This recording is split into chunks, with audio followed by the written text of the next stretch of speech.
లక్షలాది మందికి మన తెలుగు మ్యాట్రిమోనీ ద్వారా వివాహాలు జరిగాయి. తెలుగు వారి నంబర్ 1 చాయిస్ తెలుగు మ్యాట్రిమోనీ. అందాల పోటీల వేళ మరో వివాదం తీవ్ర రూపు దాల్చింది. అందగత్తెల కాళ్లను ఆడబిడ్డలతో కడిగించారని కాంగ్రెస్ సర్కార్పై బీఆర్ఎస్ విరుచుకుపడింది. తెలంగాణ ఆడబిడ్డల ఆత్మగౌరవాన్ని తాకట్టు పెట్టిందని మండిపడింది. అయితే ప్రజలతో కలెక్టర్లతో కాళ్లు మొక్కించుకున్న ఘనత కేసీఆర్దే అంటూ రివర్స్ కౌంటర్ వేసింది అధికార కాంగ్రెస్. మిస్ వరల్డ్ సుందరీమణులు వరంగల్ పర్యటన సందర్భంగా రామప్ప దేవాలయాన్ని సందర్శించారు. గుడికి వెళ్లే సమయంలో కాళ్లు కడుక్కునేందుకు ఇత్తడి చెంబులో నీళ్లందించారు. అయితే ఓ సుందరీమణి కాళ్లు కడుక్కున్న తర్వాత తుడవాలంటూ టవల్ను ఎదురుగా ఉన్న మహిళలకు ఇచ్చారు. దీంతో ఆమె తప్పనిసరి పరిస్థితుల్లో కాళ్లు తుడవాల్సి వచ్చింది. ఈ ఘటన రాజకీయ రంగు పులుముకుంది. దీనిపై బీఆర్ఎస్ ఆగ్రహం వ్యక్తం చేసింది.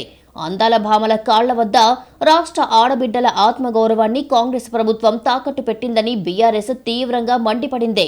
సారలమ్మ సమ్మక్కల ఈరోజు అక్కడ వేదికల్ని ఏర్పాటు చేసుకొని మనం కొలుస్తూ ఉంటాం.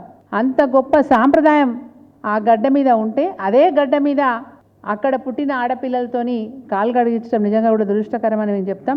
మరి తెలంగాణ ముఖ్యంగా ఓరుగల్లు ప్రాంతానికి ఒక గొప్ప పేరు తీసుకొచ్చిన రాణి రుద్రమాదేవి సమ్మక్క సారలమ్మల అస్తిత్వాన్ని దెబ్బతీసే విధంగా ఈ చర్య ఉందని చెప్పి మేము భావిస్తూ ఉన్నాం. కాళ్ళు కడిగించిన ఫోటోలు ఇంకా ఇందులో మంత్రులు కడిగి ఉంటే ఇంకా గొప్పగా ప్రపంచమంతా చూసేది కదా. మిస్ వరల్డ్ పోటీదారుల కాళ్లు కడిగించి రాష్ట్ర ఆడబిడ్డలను అవమానపరిచారని కాంగ్రెస్ ప్రభుత్వంపై మాజీ మంత్రి సబితా ఇంద్రారెడ్డి మండిపడ్డారు. వీర వనితలు పుట్టిన నేలపై రాష్ట్ర ఆడబిడ్డలకు ఘోర అవమానం జరిగిందన్నారు. బీఆర్ఎస్ విమర్శలకు కాంగ్రెస్ గట్టిగా కౌంటర్ ఇచ్చింది. ఈవెంట్లోని ఓ అమ్మాయి అత్యుత్సాహంతో చేస్తే దాన్ని ప్రభుత్వానికి అంటగడతారా అని కాంగ్రెస్ కౌంటర్ ఇచ్చింది.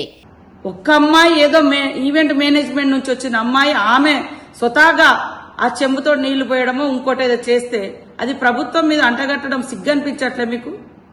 ఈరోజు మీరు ఈ వంక తోకలు పట్టుకున్నప్పుడు గాని, మీ కవితమ్మ కాళ్ల కాడ కలెక్టర్ను కూర్చోబెట్టుకున్నప్పుడు గాని, మీ కేసీఆర్ గారు కలెక్టర్లతో కాళ్లు మొక్కించుకోవడం గాని అదే కదా మీ దురహంకారము. ఆ దురహంకారాలకు వ్యతిరేకంగానే మేము పోరాడినము. తెలంగాణ ప్రజలను అణిచిపెట్టి కాళ్లు గడిగించుకునే చరిత్ర, కాళ్లు మొక్కించుకునే చరిత్ర ఆ కుటుంబాలది, ఆ నాయకులది, ఆ దొరతనాంది, ఆ దురహంకారంది. ఇదే అంశంపై సోనియా గాంధీకి లేఖ రాశారు బీఆర్ఎస్ మహిళా నేతలు.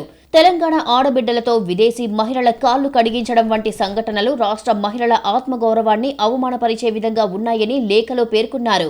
రేవంత్ రెడ్డి ప్రభుత్వం తక్షణమే తన తీరు మార్చుకోవాలని, రాష్ట్ర మహిళలకు, తల్లులకు, అక్కా చెల్లెలకు క్షమాపణ చెప్పాలని లేఖలో డిమాండ్ చేశారు బీఆర్ఎస్ మహిళా నేతలు.